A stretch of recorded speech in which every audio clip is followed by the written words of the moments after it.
Oke, baik. Bismillahirrahmanirrahim. Assalamualaikum warahmatullahi wabarakatuh. Selamat siang semuanya. Em, Alhamdulillah kita sudah masuk ke materi ketujuh, pertemuan ketujuh di mata kuliah keamanan sistem ya. Oke, sebelumnya saya mohon maaf, saya menjelaskannya via rekaman karena memang ada urusannya di hari ini. Jadi, semoga dapat dipahami dan dimengerti untuk materi hari ini. Oke, mungkin saya langsung share screen. Oke, sebelumnya kan kita membahas terkait kriptografi ya, eee, terkait kriptografi klasik. Nah, sebenarnya ada lanjutannya kriptografi modern, tapi, lebih enak sih ketemu ya kalau ngejelasin kriptografi, jadi langsung loncat ke malware dulu. Nah, ini baru pengenalan terkait malware ya. Oke, untuk outline-nya, kita akan membahas mengenai malware, apa itu malware, kemudian juga bentuk-bentuk malware, kemudian apa tindakan prevention-nya, tindakan yang bisa kita lakukan untuk mencegah malware, dan apa hal yang kita bisa lakukan untuk merespon jika kita terkena malware.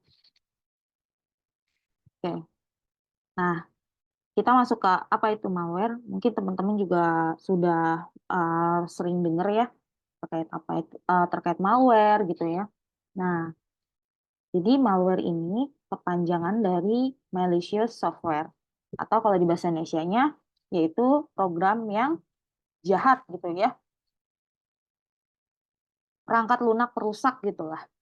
Nah, jadi di sini malware ini atau malicious software adalah program ya yang diam-diam dimasukkan ke dalam program lain dengan maksud destruktif ya atau menghancurkan ya, menghancurkan data, menjalankan, program yang rusak atau mengganggu atau membahayakan dari sisi kerahasiaan data, integritas, atau ketersediaan data ataupun, aplikasi dan juga sistem operasi korban.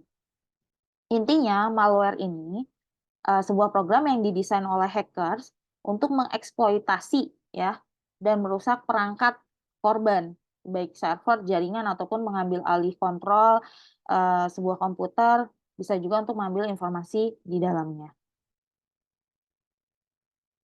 Nah, kemudian di sini bentuk dari malware, yang pertama yaitu virus ya. Nah, virus ini sifatnya self replicates atau dia ini menduplikasi dirinya sendiri tanpa sepengetahuan kita ya.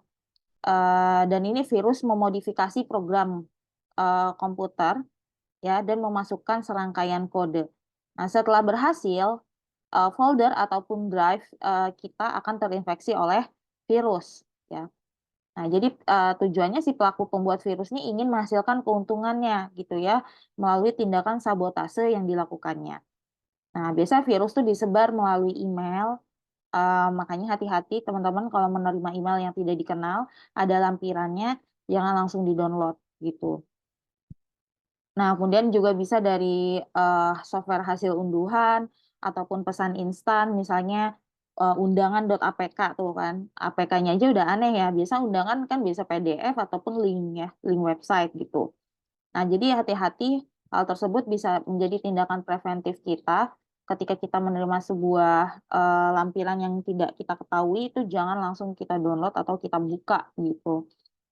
Ataupun, media yang disebar melalui USB atau dipindahkan melalui port USB juga menjadi sumber dari virus.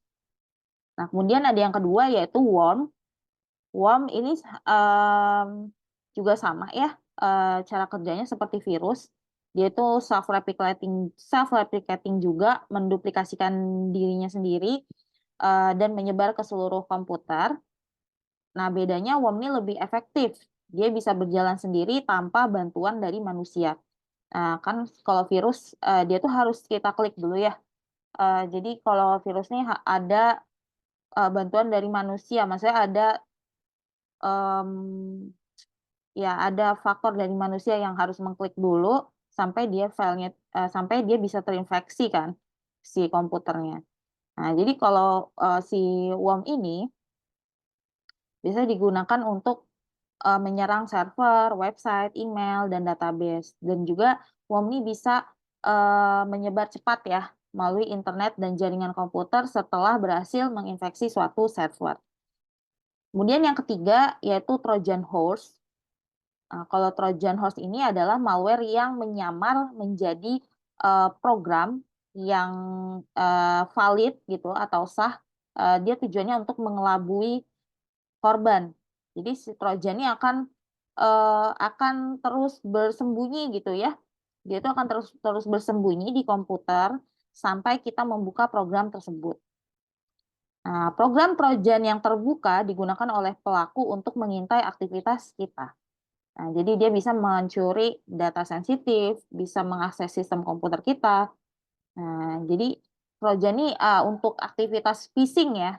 Jadi phishing ya atau mata-mata. Dia dilakukan melalui email atau website yang kita kunjungi gitu. Nah, bentuk selanjutnya ada malicious mobile code. Nah, ini atau kode seluler yang berbahaya. Ini perangkat lunak dengan maksud jahat ya. Biasanya bahasa populer yang digunakan itu karena ini pakai mobile code include Java, ActiveX, JavaScript, and VBScript.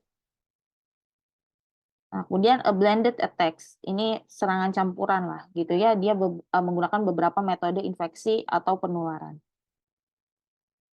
Oke, ini klasifikasinya.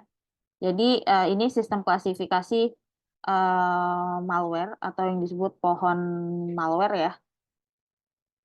Sebentar. Oke. Nah, pohon malware ini itu dilihat dari beberapa tingkatannya gitu ya. Eh, Pohon klasifikasi ini menunjukkan bahwa setiap perilaku gitu ya, setiap perilaku telah ditetapkan tingkat ancamannya masing-masing. Nah, dalam pohon klasifikasi ini, perilaku yang memiliki resiko lebih tinggi mengungguli perilaku yang memiliki resiko lebih rendah. Nah, contohnya di sini perilaku dari email worm itu yang ini ya di bawah networm. Yang kedua, nah email worm ini mewakili tingkat ancaman yang lebih tinggi dibandingkan perilaku dari P2P worm atau Trojan mail vendor. Ya, jadi dengan demikian kita bisa mengklasifikasikan gitu ya tingkatan mana klasifikasi dan malware yang ancamannya lebih tinggi gitu. Sebentar saya harus mengecas dulu ya, gas laptopnya.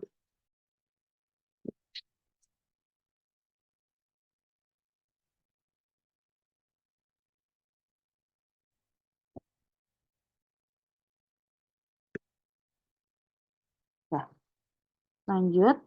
Nah, ini juga sama klasifikasi dari malware. Ini dibedakan dari bagaimana si malware ini menginfeksikan dirinya gitu ya, menyebarkan dirinya. Nah, ini kalau malware jenis replicators itu tadi ada virus dan worm, kemudian ada differenter, logic bombs and trojan horse, autonomous ada adware dan rootkit. Nah, kemudian remotely attackers, ransomware dan backdoors atau backdoor or bots, sorry. Nah, jadi ini klasifikasi malware. Kemudian ini tadi ya masuk ke jenis-jenis malware. Tadi ada ransomware ya. Ransomware ini blackmails you. Jadi melalui email juga ya. Ransomware ini. Kemudian spyware steals your data. Ya, dia mencuri data. Adware spams you with ads. Worm spread across computers. Trojan sneak malware onto your PC. Botnets turn your PC into zombie.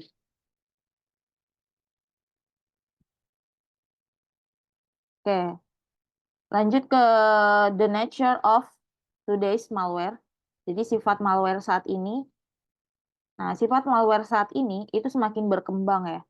Jadi bisa di custom lebih tinggi dan sangat sulit untuk dideteksi dan dihapus. Nah, jadi perkembangannya sudah sangat canggih.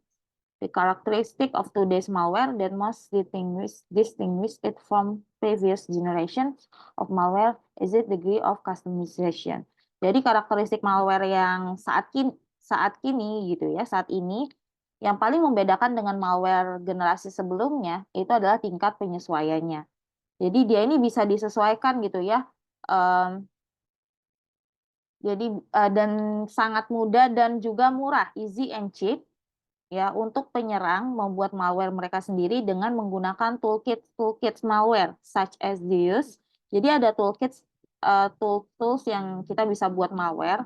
Ada Zeus, PyEye, Poison EV, and customizing the malware produced by these toolkits to meet their individual needs. Jadi kita bisa mengcustom membuat malware dengan tools ini ya, dan bisa menyesuaikan dengan kebutuhan dari target yang mau kita serang gitu.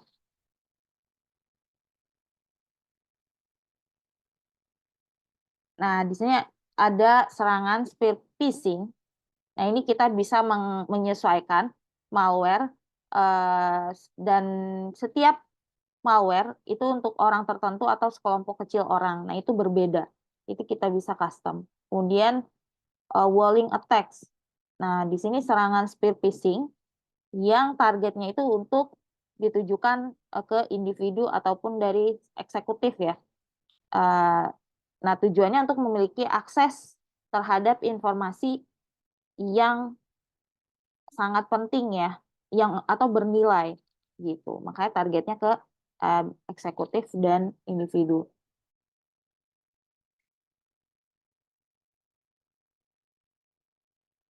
Nah, jadi penyesuaian malware di sini ini menjadi sesuatu masalah besar karena untuk malware yang di custom gitu ya, karena tadi udah banyak tools yang bisa kita gunakan untuk mengcustom malware, sehingga deteksinya pun semakin sulit gitu. Jadi di sini meningkatnya variasi malware, nah itu sangat menyulitkan antivirus ya, perangkat lunak antivirus untuk mengontrol keamanan gitu ya, untuk memblok karena ya malware-nya sangat berkembang gitu ya, karena bisa di-custom tadi. Nah, dan sifatnya yang tersembunyi, jadi sebagian besar malware saat ini dirancang khusus untuk menyebar secara diam-diam dan perlahan ke host gitu ya, ke host untuk mengumpulkan informasi dalam jangka waktu yang lama. Nah, dan pada akhirnya menyebabkan eksfiltrasi data sensitif dan dampak negatif lainnya. Jadi tadi ya, yang membuat sulit untuk dideteksi dan dihapus karena malware sekarang udah banyak bisa di-custom, sehingga variasinya jadi banyak, kemudian juga sifatnya yang bisa sembunyi gitu.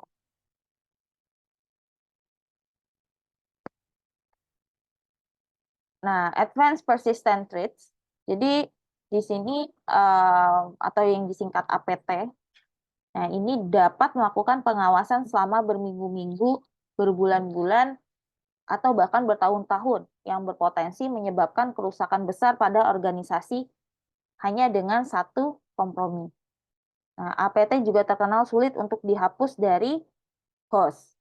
Ya, seringkali mengharuskan sistem operasi harus diinstal ulang dan semua data dapat dipulihkan dari cadangan yang diketahui.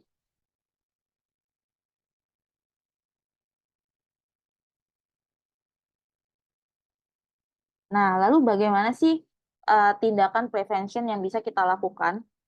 Nah, beberapa yang bisa kita lakukan, pertama dari sisi kebijakannya atau polisinya, kemudian juga dari sisi awareness atau kesadaran, kemudian vulnerability mitigation-nya, ya mitigasi dari sisi kerentanan, mitigasi dari ancaman, dan juga arsitektur untuk defensif. Yang pertama dari sisi kebijakan. Nah, dari sisi kebijakan kita dapat membuat kebijakan untuk adanya pemindaian ataupun scanning dari sumber media outside dari luar organisasi ya untuk mencari malware sebelum dapat digunakan. Nah, jadi untuk media ataupun perangkat-perangkat dari luar dari luar organisasi, misalnya dari sebuah perusahaan gitu ya, ada permintaan data misalnya, nah itu harus, perangkat itu di-scanning gitu ya, agar bisa dilacak dulu apakah ada malware-nya atau enggak sebelum kita bisa gunakan, gitu. Kemudian juga harus mewajibkan, lampiran email itu di-scan dulu sebelum dibuka. Nah, itu termasuk kebijakan yang bisa kita terapkan. Kemudian melarang pengiriman, atau penerimaan jenis file tertentu, misalnya file exe via email ataupun file .apk itu jangan kita buka. Nah, bisa aja kita atur kebijakan tersebut gitu ya, dalam sebuah organisasi atau dalam sebuah perusahaan. Kemudian membatasi atau melarang penggunaan perangkat lunak yang tidak diperlukan, ya. Nah, seperti aplikasi yang sering digunakan untuk aplikasi-aplikasi yang rentan gitu ya, yang menjadi media untuk transfer malware. Kemudian membatasi atau melarang penggunaan perangkat seluler yang dikeluarkan organisasi atau milik pribadi di jaringan organisasi dan untuk pekerjaan remote access. Gitu. Nah, itu dari sisi kebijakan. Kemudian dari sisi awareness atau dari sisi eh, pemahaman gitu ya tindakan kita. Nah, di sini kita tidak boleh membuka email atau lampiran yang mencurigakan. Nah, jadi nggak terbiasa kayak mengklik-klik hyperlink gitu ya dari pengirim atau pengirim yang tidak kita kenal. Nah, itu salah satu tindakan awareness atau kesadaran ya, sorry, awareness terkait kesadaran. Kemudian juga tidak mengklik jendela pop-up browser web yang mencurigakan. Kemudian tidak membuka file dengan ekstensi file yang kemungkinan besar berhubungan dengan malware. Dan tidak menonaktifkan mekanisme kontrol keamanan malware. Tidak menggunakan akun tingkat administrator untuk operasi host reguler. Nah, ini adalah tindakan awareness yang bisa kita lakukan. Kemudian vulnerability mitigation. Nah, mitigasinya di sini yaitu menonaktifkan dan menghapus layanan yang tidak diperlukan, khususnya layanan jaringan yang merupakan vektor tambahan yang dapat digunakan malware untuk menyebar. Kemudian menghilangkan berbagi file yang tidak aman, ya, yang merupakan cara umum penyebaran malware. Dan menghapus atau mengubah nama pengguna dan kata sandi default untuk OS dan aplikasi, ya, untuk operating system dan aplikasi. Menonaktifkan eksekusi otomatis termasuk autoran. Nah, ini mitigasi dari kerentanan yang bisa kita lakukan. Kemudian threat mitigation dari sisi ancaman threat. Nah, kita bisa menggunakan antivirus software, ya. Tapi antivirus yang baik adalah antivirus yang selalu diupdate gitu. Jadi percuma kalau punya antivirus tapi nggak diupdate ya. Dan intrusion prevention system, kemudian firewall, content filtering, dan application whitelisting.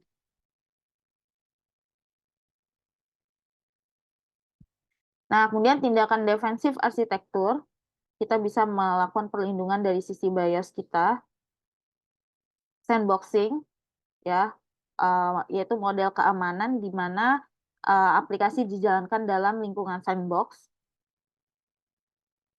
kemudian virtualisasi, dan browser separation.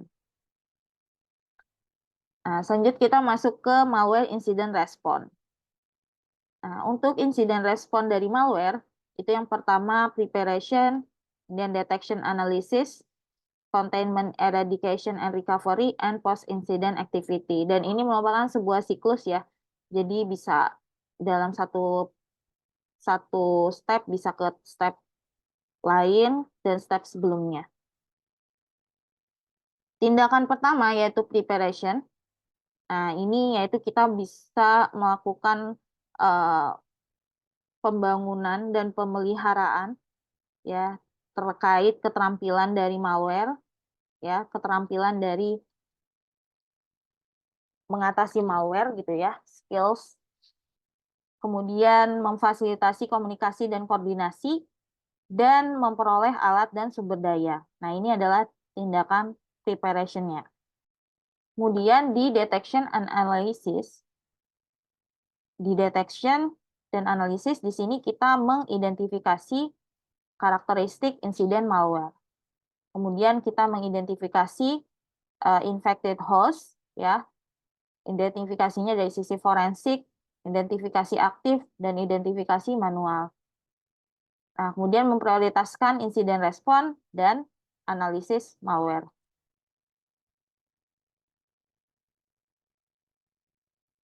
Nah, kemudian dari sisi containment atau penahanan, containment of malware has two major component. Nah, dari sisi pengendalian malware, ada bisa kita menstop, menghentikan penyebaran malware, dan yang kedua mencegah kerusakan lebih lanjut pada host. Nah, metode penahanannya ada containment through user participation, dari partisipasi pengguna, kemudian deteksi otomatis, kemudian melalui penonaktifan layanan, dan melalui penonaktifan konektivitas. Oke, kemudian eradication atau pemberantasan. Nah, pemberantasan di sini tujuannya adalah untuk menghapus malware dari host yang terinfeksi. Nah, kemudian jika infeksi berhasil karena kerentanan host atau kelemahan keamanan lainnya, maka pemberantasan mencakup penghapusan atau mitigasi kelemahan tersebut yang akan mencegah host terinfeksi ulang atau terinfeksi oleh malware lain atau varian dari ancaman aslinya. Nah, tindakan pemberantasan seringkali digabungkan dengan upaya pembendungan. Kemudian recovery.